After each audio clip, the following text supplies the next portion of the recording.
వి gold trusted gold buyers తాకట్టులో ఉన్న మీ బంగారాన్ని విడిపించి ఈ రోజు ఉన్న మార్కెట్ ధరకే కొనబడును. ఇప్పుడే కాల్ చేయండి.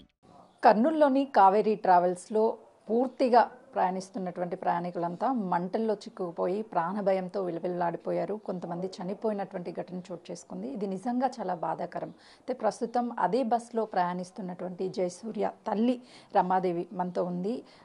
బాబు ఏమని చెప్పి వెళ్ళాడమ్మా, ఎప్పుడు వెళ్ళాడు?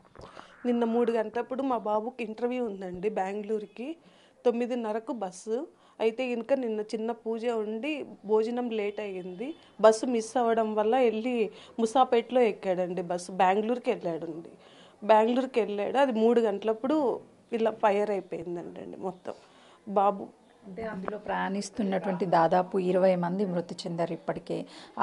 ఆ ఘటన తెలిసిన తర్వాత అసలు బాబు ఎలా ఉన్నాడు, అక్కడ ఏంటి అని చెప్పేసి మీకు ఎవరైనా కాల్ చేయడం, మీరు బాబుకి కాల్ చేయడం ప్రయత్నించారా? కాల్ చేసాము. చాలాసేపటి వరకు ఏ ఫోను మాకు కలవలేదు. కలవకపోతే చాలా భయమేసింది. అయితే ఇంకా మా అమ్మాయికి వేరే వాళ్ళ ఫోన్ తీసుకొని మా బాబు కొంచెం స్పృహలోకి వచ్చిన తర్వాత ఫోన్ చేసి చెప్పాడండి, ఇట్లా బస్సు ఫైర్ అయిపోయింది, నేను సేఫ్గానే ఉన్నాను అని చెప్పేసి చెప్పాడంటే. కొద్ది క్షణాల వరకు ఫోన్ కలవనప్పుడు నిజంగానే ఆ భయం అనేది మాటల్లో చెప్పలేనిదే అని చెప్పచ్చు కదండి. అసలు ఉన్నాడో లేడో తెలియని సిచ్యువేషన్ కదా మాది. ఏం చేయాలో అర్థం కాని పరిస్థితులు. కానీ నేను అందరికీ చెప్పుకునేది ఒకటే, మా అవసరాల నిమిత్తం మేము ఏదో ఒక బస్సు ఏదో ఒకటి పట్టుకొని ఏదైనా వెళ్తూ ఉంటాం. ఒక డ్రైవర్ని నమ్ముకొని ఇంతమంది అసలు ఏం అన్యాయం చేశారు వాళ్ళు ఆ పిల్లలు పాపం. ఎందుకు వాళ్ళకి అలా అయ్యింది? వాళ్ళు అలా అయినప్పుడు కనీసం డోర్లు ఓపెన్ చేసి ఏమన్నా పగలగొట్టుకోవడానికి కూడా ఏమీ లేవంట. మా ప్రాణాలతో ఎందుకు మీరందరూ ఆడుకుంటున్నారు?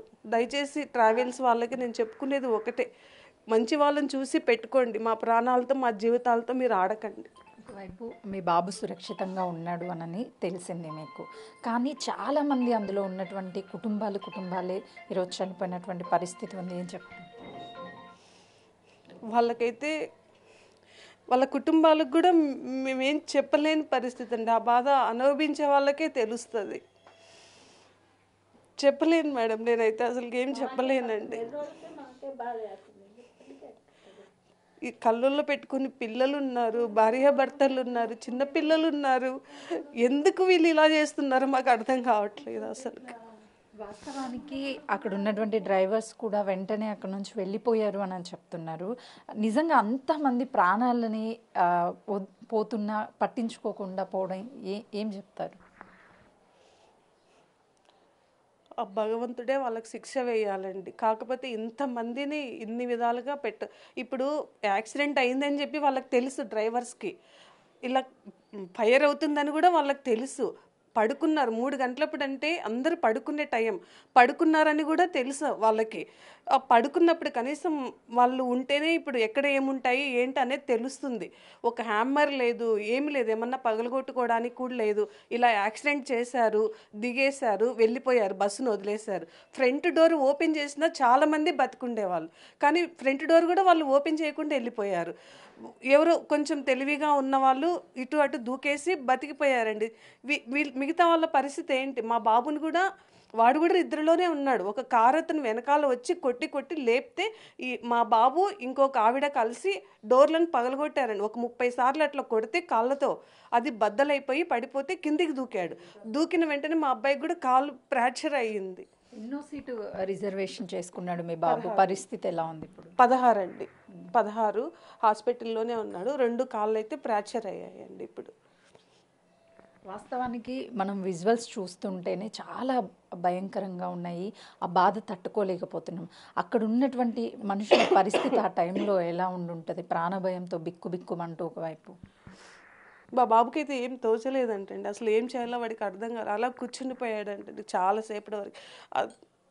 ఘోరమైన పరిస్థితి అంట మేడం. అసలుకి వాడు ఉండడము మాకు ఇంకా ఆ సిచ్యువేషన్లో మా బాబు ఉన్నాడు అనుకోవడం ఊహించుకోలేకపోతున్నాం మేము. అసలుకి బతకడమే మాది అదృష్టం, అంతే మేడం. వాడు బతకడమే అదృష్టం. అంటే వాస్తవానికి ఏదైనా ఘటన జరిగినప్పుడు అది చూస్తేనే మనం తట్టుకోలేకపోతాము. కానీ మన కుటుంబ సభ్యులు, మన పిల్లలు ఉంటే ఆ బాధ వర్ణాతీతము. ఆ తల్లి కన్నీరు మున్నీరు అవుతుంది. అదృష్టవశాత్తు బాబుకి ఏం కాలేదు, కానీ మిగతా వాళ్ళ ప్రాణాలన్నీ పోయాయి. డ్రైవర్ల నిర్లక్ష్యం కంటికి కనిపిస్తుందని చెప్తున్నారు. ఏమవుతారమ్మా జయసూర్య మీకు? అమ్మమ్మను మనోడా ఎప్పుడు తెలిసింది మీకు ఇలా బస్ అంతా కాలిపోయిందని? 6 కల్లా తెలిసింది. వీళ్ళు చూస్తూ ఉన్నారు. నేను అప్పటికి కూడా లేయలే. నేను లేచాలకి 7 అయింది. ఏం చెప్పి వెళ్ళాడు మనోడు నీకు? పోయొచ్చమ్మా అన్నాడు. అంతే. చెప్పండి. అంటే వాస్తవానికి చాలామంది చనిపోయారు, కానీ జయసూర్య అదృష్టవశాత్తు చిన్న గాయాలతో బయటపడ్డాడు. ఇలాంటివి తరచూ జరుగుతూనే ఉంటాయి. ఏం చెప్తారు? డ్రైవర్ నిర్లక్ష్యం వల్లే కదండి అలా అయింది. డ్రైవర్ మంచిగా ఉంటే అందరూ సేఫ్ అయ్యేవాళ్ళు.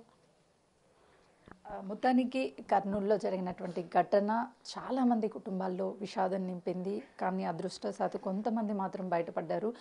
డ్రైవర్ల నిర్లక్ష్యమే ఇలాంటి ఘటనలు జరగడానికి ప్రధాన కారణం అని చెప్పేసి జయసూర్య తల్లి చెప్తుంది. కెమెరామెన్ చైతన్యతో సుజాత, మియాపూర్.